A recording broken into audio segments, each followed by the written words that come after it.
e ficassem cegas. Cegos. Meu Deus. E como é efetuado esse tratamento, exatamente? O tratamento é muito simples, é um tratamento oral, são comprimidos, são muito fáceis de tomar, não são dolorosos, não há vacinas, não há não problema, nada. não há vacinas, nem creio que vá haver. E o tratamento é feito exatamente como lhe referi, de acordo com a altura e com a idade do indivíduo, é feito uma vez ou 2 vezes por ano, depende das circunstâncias.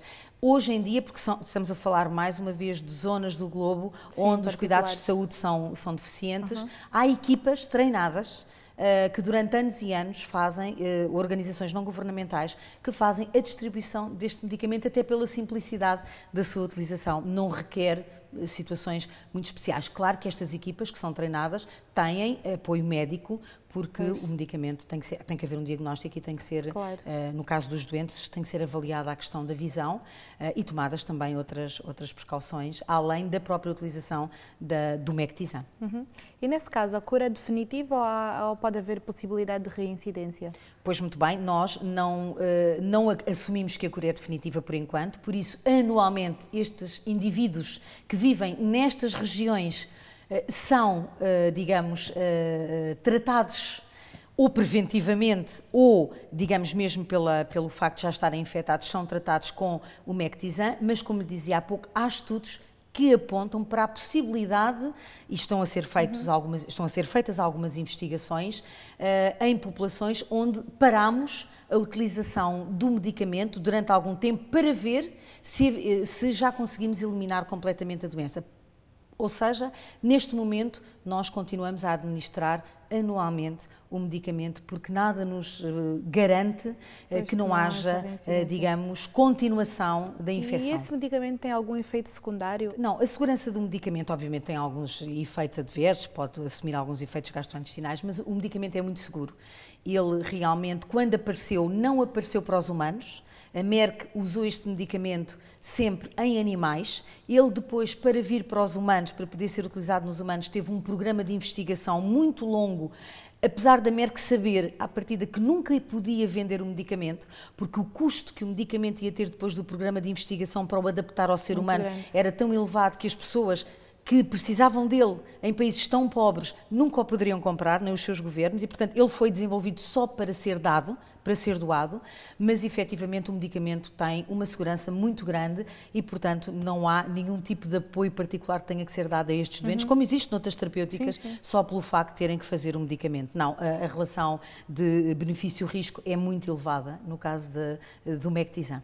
E quais são os órgãos mais afetados normalmente pela doença? Além da visão, digamos, dos olhos, há de facto, como lhe referi há pouco, os nódulos linfáticos e dependendo, digamos, dos nódulos que são afetados, pode haver uma coisa que nós chamamos a filariose, porque isto são microfilárias, e um certo aumento dos membros. É comum ver-se, digamos, os membros inferiores, dependendo das zonas do globo, dependendo onde a mosca pica, se abaixo da cintura, se acima da cintura, mas ver os membros inferiores, digamos, muito dilatados, exatamente por essa razão, porque os nódulos alojam as filárias e há um processo inflamatório que faz com que a circulação não se faça bem, a circulação linfática, e por isso há uma certa, digamos, um inchaço grande que é muito característico das filarioses e concretamente desta, que é a oncocercose. E pode ser fatal a doença? Não, a doença não é fatal. De facto, não é fatal, a filária não mata, mas obviamente tem impactos muito grandes, porque, como lhe referi já várias vezes, por isso é que ela é conhecida pela cegueira dos rios, o facto das pessoas ficarem cegas diminui muitíssimo, não só a sua qualidade de vida, mas também a capacidade que têm de se educar, de se tratar, de trabalhar e de terem uma vida normal. Portanto, sequelas futuras com que um doente pode ficar, além da cegueira, nenhuma mais? Não. Houve alguns episódios, mas que não estavam ligados, enfim, não tinham a ver com a infecção em si, mas há muitos anos atrás, enquanto não tínhamos tratamento, enquanto não conseguíamos montar este programa de cuidados de saúde que lhe referi, há relatos de doentes que se suicidaram Porquê? Porque a comichão é um dos sintomas, não mata, mas é tão intensa, tão intensa, tão intensa, na altura em que a filária começa a reproduzir-se, portanto, em que o parasita começa a produzir estas microfilárias, e o prurido na pele é tão grande e a comichão é tão intensa, que alguns doentes não aguentavam e acabavam por suicidar. São relatos, repare, isto é uma curiosidade, porque de facto o grande problema não é de facto esse, é, conforme já referimos, estas alterações cutâneas, as alterações dos membros e a cegueira. É comum a doença parecer mais, ou as moscas picarem mais os homens do que as mulheres, ou é mito? Não, é verdade, essa é uma característica, porquê? Porque pensa-se que tem mais a ver não com características propriamente do género, ou genéticas do género, mas mais com o facto dos homens, nestas populações africanas, serem os responsáveis pela subsistência da família, terem uma economia ligada à pesca, e à agricultura, e estarem mais perto dos rios e das zonas onde as moscas picam. Enfim, há muita investigação em curso ainda nesta doença, como lhe disse, e pode ser que ainda se encontre alguma razão adicional a esta, que é mais sociocultural do que outra coisa, para explicar a diferença, digamos, de padrão entre os homens e as mulheres.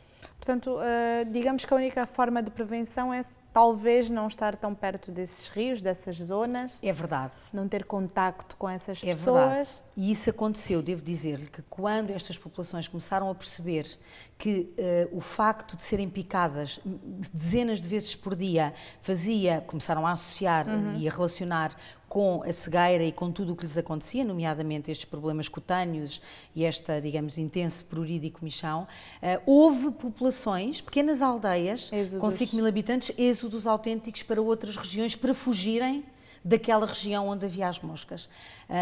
E, portanto, isso aconteceu, mas também, como compreende, não é uma solução pela questão da pobreza, porque naquelas regiões, apesar de tudo, ainda havia alguma forma de sobrevivência, através da pesca, não é? E da agricultura, e quando há este êxodo, obviamente há outros impactos. Mas é verdade, é evitar as moscas. Claro. Há bocado falou que, por causa da vacina ter 25 anos e a possível erradicação da mesma ser em 2020?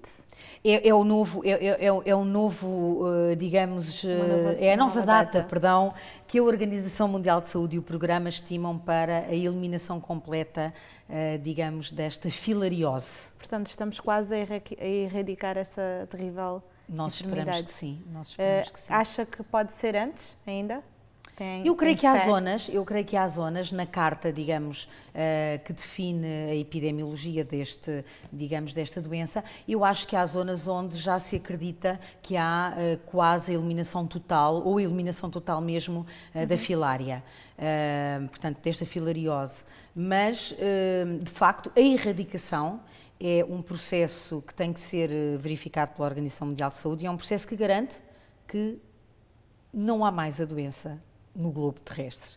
E, portanto, eu creio que, apesar de tudo, ainda precisamos deste tempo, sim, com esforços continuados, com um grande investimento para garantir que ninguém adquire. Há bocado referiu que esse medicamento que é administrado no caso da doença não é pago. Portanto, não sendo, será que essa investigação no sentido da erradicação da doença está realmente com a velocidade que devia ter? Está com certeza, porque repara, o medicamento não é pago pelos Estados ou pelos governos onde o programa está em desenvolvimento, mas, obviamente, é o contributo que a Merck dá. A Merck tem que o pagar para o produzir, obviamente, e, portanto, o medicamento está disponível e vai estar sempre disponível enquanto houver um ser humano no planeta que precise deste medicamento. Portanto, isso é o compromisso da Merck. O compromisso da Organização Mundial de Saúde e destes governos, apesar de pobres, é de garantirem que, digamos, o programa se desenvolve nas comunidades e a Organização Mundial de Saúde tem investido fundos importantes em centros de investigação que tem para estudar exatamente a evolução da doença ao longo destes anos. Portanto, todos os esforços estão a ser feitos. Eu devo-lhe dizer que vai ser seguramente além de outros programas que temos temos coordenados pela Organização Mundial de Saúde e por algumas fundações mundiais, este é seguramente um caso de êxito que tem hoje 25 anos e que nós esperamos que daqui a mais 5 ou 10 anos no máximo possamos, como lhe disse, digamos, usá-lo como um exemplo. Estes programas não levam 1 ano nem 2, levam décadas e, portanto, estas alianças têm que ser alianças construídas e alicerçadas na base do futuro. Aqueles que começaram o programa há 25 anos atrás não vão ver seguramente os resultados do investimento que fizeram, mas é assim, nada nestas áreas e na área da saúde em particular, quando se é tão ambicioso como erradicar uma doença, e sobretudo nas áreas de doenças, obviamente, infecciosas, que é disso que estamos a falar, tudo isto leva décadas de investimento. Portanto, os investimentos estão a ser feitos, as populações estão a ser, digamos, revitalizadas, porque começam a ter, obviamente, estão livres da doença e dessa forma começam a ter um modo de vida diferente e, de facto, tenho a certeza absoluta que vai ser um sucesso, já é um sucesso hoje e vai ser um sucesso no futuro. Qual é a sua envolvência exata com essa especialidade, doutora? Sabemos que tem uma certa ligação. A minha ligação com o Mectizan e com o programa Mectizan tem a ver com o facto de eu trabalhar na Merck. Eu sou farmacêutica e, portanto, gosto a priori, tenho alguma especialização na área da microbiologia, fiz isso em tempos, e gosto particularmente desta área e do programa, apesar de não ter nenhuma especialidade em doenças tropicais ou doenças, digamos, que afetam mais regiões não industrializadas do globo, mas tenho um interesse particular porque trabalho na Merck e a Merck tem muito orgulho neste programa. E já algum dia lá foi a alguma dessas áreas? Nunca fui, tenho alguns colegas meus que foram. De lá ir? Não, gostava muito de visitar as zonas que neste momento já têm, digamos, acesso ao medicamento e que de facto, onde se vê uma grande evolução. O antes e o depois. E é com essa esperança que terminamos. Doutora, muito obrigada pela sua presença. Muito obrigada também. Está mais esclarecido sobre a cegueira dos rios? Se quer saber mais sobre este e outros temas, saiba que os nossos programas estão todos disponíveis no YouTube. Agora, fique com as informações mais importantes do que tratamos hoje. A cegueira dos rios transmite-se através da picada de uma mosca característica dos rios de corrente rápida. Provoca comichão e nódulos na pele que causam descamação e descoloração. Também a deficiência na visão é uma das consequências desta doença que resulta no seu estado mais grave, a cegueira. O tratamento é efetuado através de comprimidos que são sempre administrados consoante a altura e a idade do doente, entre 1 a 2 vezes por ano. Esta doença não é fatal, mas tem efeitos bastante graves. Por isso, um diagnóstico precoce pode prevenir o seu desenvolvimento e proporcionar uma melhor qualidade de vida aos seus afetados. E o Viva Saúde termina por hoje, deixando a promessa de que o próximo programa será melhor ainda. Enquanto espera, por que não dar uma vista de olhos pelo nosso blog? Eu despeço-me deixando-o com um conselho de um convidado nosso. Viva bem, viva saúde! Carlos Chainho, ex-profissional de futebol. Beba muita água, é o bem mais precioso para a sua saúde.